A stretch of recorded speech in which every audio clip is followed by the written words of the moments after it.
First off, I want to give a shout out to the Philadelphia Phillies, man. Those guys have been playing well all season. They just demolished the Atlanta Braves 10-2. Shout out to Bryce Harper, man. Bryce Harper is a different breed. He's a different breed when it comes to baseball. So shout out to y'all, man. Thanks for putting on for the city. The funniest is this one. You are now tuned in. You are now tuned in. He's the funniest in the world. To the hottest podcast with your host, Big Holla. Look, man, just in case y'all forgot, this is who I am. This is right here is what I do. This is the Diamond Crew. But I want to give a shout out to my G's and my OGs. But you already know what to do. But if you're new to the channel and you like content like this, I need you to do me a favor. I need you to like. I need you to comment. I need you to subscribe. I need you to share this. I need you to hit that notification bell so you always up to date. All right, y'all. So let's jump into the injury report real quick for the Philadelphia Eagles as we peruse through the week. Because this is some major news that just came out for the Philadelphia Eagles, that we got to talk about. We can't let this go undiscussed. So Darius Slay, man. Darius Slay was on the injury report today. He did not practice. With it being Wednesday and so close to game day, I'm not sure that he will be available for Sunday against the Jets. I'm going to keep y'all posted, but I'm not sure yet. And that's a big concern for me because we have been going into most of these games already undermanned when it comes down to the secondary for the Philadelphia Eagles. So that's something that we got to definitely look at. We got to think about because we have to have good secondary play. Especially going against these Jets. These Jets do have good receivers. We don't want to forget that. So like I said, Darius Slay with a knee issue. He did not practice today. Another big name on that list is Justin Evans. He had a knee issue as well. He did not practice. Will he be available for Sunday's game?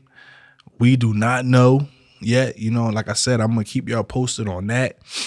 But, with those two guys possibly being out, that's major, because, those guys play a big part, in what we want to see out there on Sunday. Especially with us just acclimating Bradley Roby into the lineup. He played really well. Once he got in the game, he kind of put the cuffs or the seat belts on Cooper Kupp, and that's what we needed. So I'm so happy that he's on the roster. He's on his second week, so he should be a lot more comfortable, with what he's seeing inside this defense. So we're gonna see what happened with that. Marlon T. He had a tricep issue. He did not practice as well. He might be one of those guys that we might not see on Sunday either. That's a big deal, because the defensive line, our rotation is everything. So shout out to him, and hopefully he can get better and we can see him back in the lineup pretty soon. Sidney Brown, man, he was limited today with his hamstring issue. I'm expecting to see Sidney Brown back this week, especially with Justin Evans probably not being available. I'm definitely expecting him to be available this week. And hopefully he is, man, because he got injured early. And we really want to see what we have in Sidney Brown. We all think he's a great player. He's going to turn out to be a great player. So hopefully he can come through and be available for us on Sunday. A little bit on the good news of things. Defensive tackle Fletcher Cox. He had his back injury. We know he had got an epidural shot. and he is back today. He practiced today, so we will probably get to see some Fletcher Cox back into the game this coming Sunday. Even though Jalen Carter looked amazing in his absence, we still want to see Fletcher Cox out there because it's like, he turned back the hands of time. He's been playing great. He's one of those guys who we rely on every week. So I'm happy that he's back in the lineup, or at least he's practicing. Some major news, and probably some news that's been, I wouldn't say dividing the fan base, but I can say that it's definitely has caused a few waves. Nakobe Dean, on Tuesday, the Philadelphia Eagles opened up his 21-day practice window. So he is available to play as early as Sunday, and I'm pretty sure that we're going to see him in the lineup. When and where is the question, because coming into this season, Nakobe Dean was our starting linebacker. He was our green dot. He was a guy that everybody has been, waiting to see, what we have in him. With him being a 3rd round pick, we definitely want to see what we have in Nakobe Dean. It's been a lot of talk about, if Nakobe Dean should even get his starting job back, if he should get his green dot back, because we have had great linebacker play from Nicholas Morrow and Zach Cunningham. So, we've been really burning up Twitter. We've really been really commenting and trying to figure out, what we're going to do with Nakobe Dean, with him being available this week. And there's been some videos come out where Nakobe Dean, he was practicing today. He was getting busy today. And I feel like, in my opinion, that Nakobe Dean needs to come out and play, with an edge. He needs to come out and show us what he can do. Because, it's always been a small sample size of Nakobe Dean, since he's been on the team, because last year we were stacked with linebackers, with Kaiser White and Edwards, so we didn't get to really see a lot of Nakobe Dean, but we did get to see some Nakobe Dean. We got to see some good things, in the preseason. We got to see some things early on in the first game, before he got hurt. But he did get hurt. And Nicholas Morrow and Zach Cunningham have came in and done a great job, an amazing job, and we got to think about that. We got to really think about that. Like, do we tear up the chemistry, between the 2 linebackers that we have starting right now and bring Nakobe Dean back in the lineup to start? And I'm kind of playing both sides here, and I've been weighing the options there. And to me, I feel like it's hard to, bench a player or not start a player or him lose his starting job, due to injury. That's pretty tough. But it has happened plenty in the league. A lot of players do get their start from injury, but at the same time, it's tough to say that Nakobe Dean should lose his spot due to injury. He is, to me, in my opinion, probably a little bit better in coverage than both of our current linebackers that's been starting for the last few games. But at the same time, those guys, to me, they play downhill better. They always flying around to the ball. They tackle well. They shut the run down. We have been, one of the top teams in shutting the run down this year. So that's a testament to how these guys have been playing. And I want fans to know that it's not a bad thing. It's not a bad thing that we have such good depth at the linebacker spot. That's really a testament, to how good our front office is. Guys like Howie Roseman, and guys who put these guys in position. We gotta. This is a good thing. I don't want everybody to think that this is a bad thing, just because, we have so much depth at the linebacker spot. These guys have came in and played well in the absence of a starting linebacker. And now we got to sit here and decide, who's going to be the starting linebacker.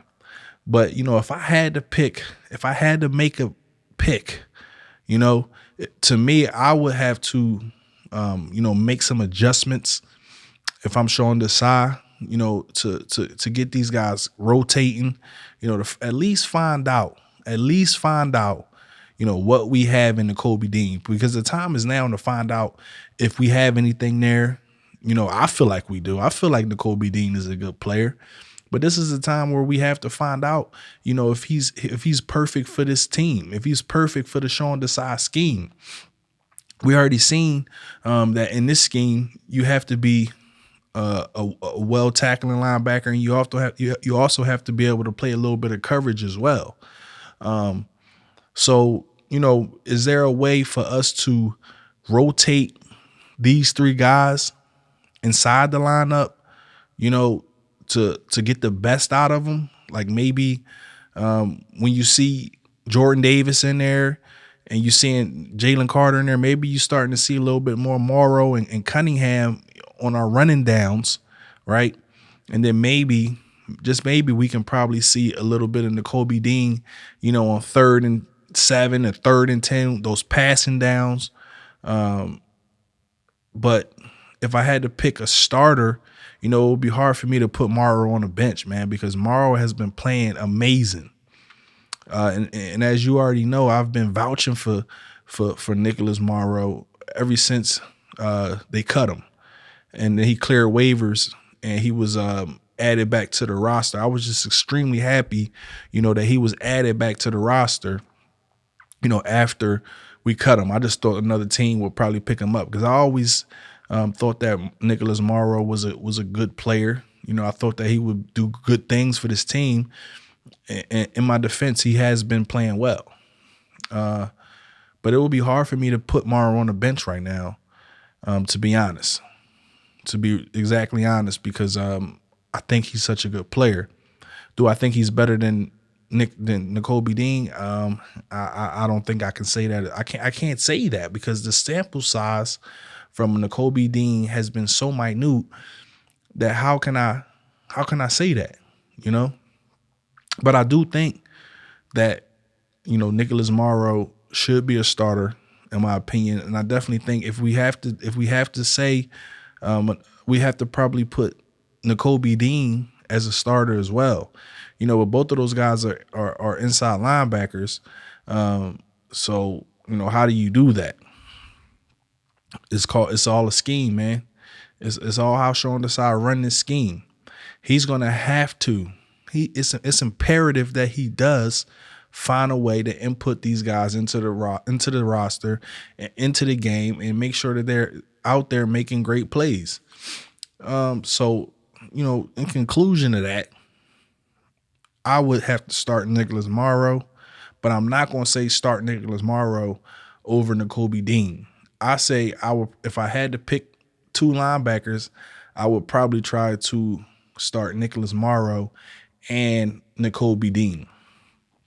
And I would give Nakobe Dean the green dot, because I really feel like with him being such a high draft pick, we have to see what we have in him. He has to be a signal caller on defense. So like I said, Nicholas Morrow has to start, in my opinion. Nakobe Dean has to start, in my opinion. I do feel like Zach Cunningham has been playing well. I do feel like Zach Cunningham should get equal amount of snaps as all three linebackers. That's just my opinion. But look, man, we're gonna see how we do this. We're gonna see how Sean Desai does this. We already seen that Sean Desai can adjust. We've seen that last game, where we came in and we had a horrible first half, and then we got to see how Sean Desai can adjust, because on the second half of the game between the Rams, Cooper Kupp was in handcuffs, you know what I'm saying? And they didn't even score a whole half of football. So we have to make sure that we give him a little bit of credit for that, as we've been being extremely tough on Sean Desai and our new offensive coordinator, Brian Johnson, because we have been seeing some things that we just not going to settle for. We're not going to settle for this red zone efficiency, one of the worst in the league. We're not going to settle for that. You know what I'm saying? Like, to be honest, inside the red zone, we need to be handing the ball off. If we can't scheme up plays where we getting completed passes inside the end zone, we need to be using DeAndre Swift.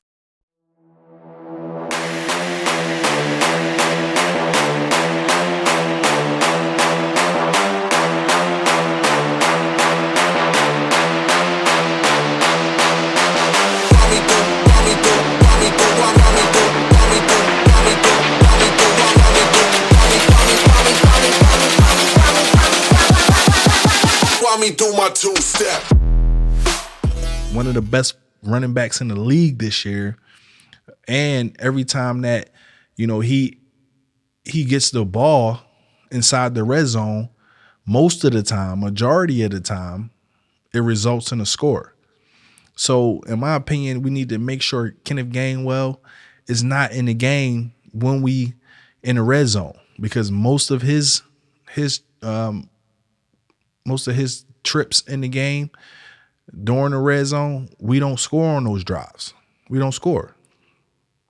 Most of the time it's a field goal or it's a 4-and-out, or something of that nature, because I just don't think that Kenny G is set up like that. I don't think he built like that, obviously. But Swift is built like that, bruh. Swift can really he could do what he want out the backfield. His vision is incredible. His speed is incredible. His change of direction is incredible. So we got to make sure, and he can catch out the backfield. So we can definitely implement that. He has to be one of those guys who we get involved there, along with Dallas Goedert.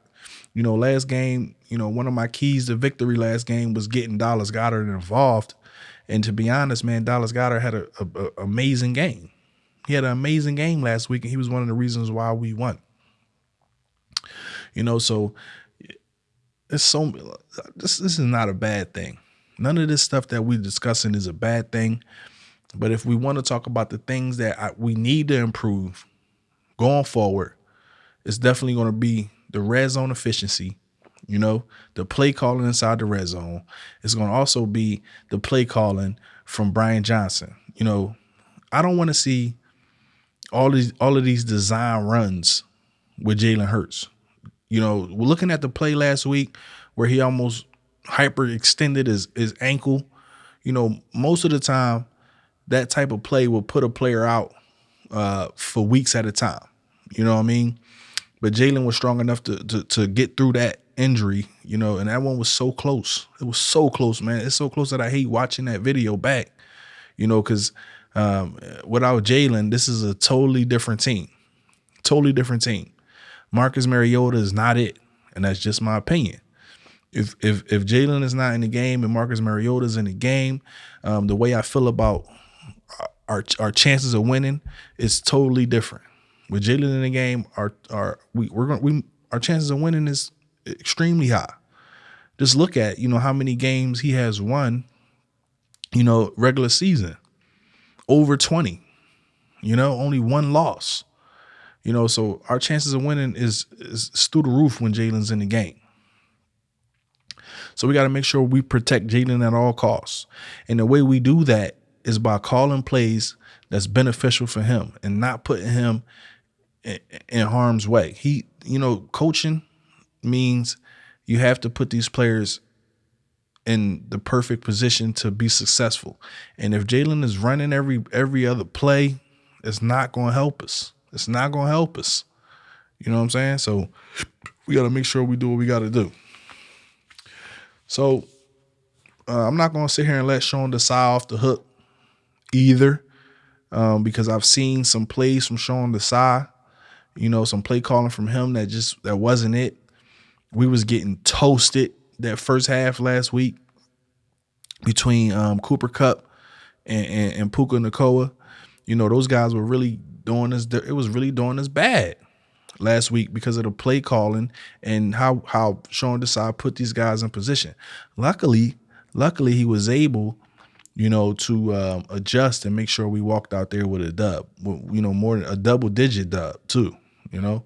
Like I said, we got to make sure that we on our P's and Q's when it comes to how we dealing with these players. So I want to get into something that came out today, with the brotherly shove. Everybody is trying to figure out how to stop this play. We've seen so many renditions of this play, from our Philadelphia Eagles, and other teams, that think that they can do it, and they are not as successful as the Philadelphia Eagles. And the reason why we so unstoppable with this play is because of this dominant offensive line, and we have a quarterback who squats over 600 pounds.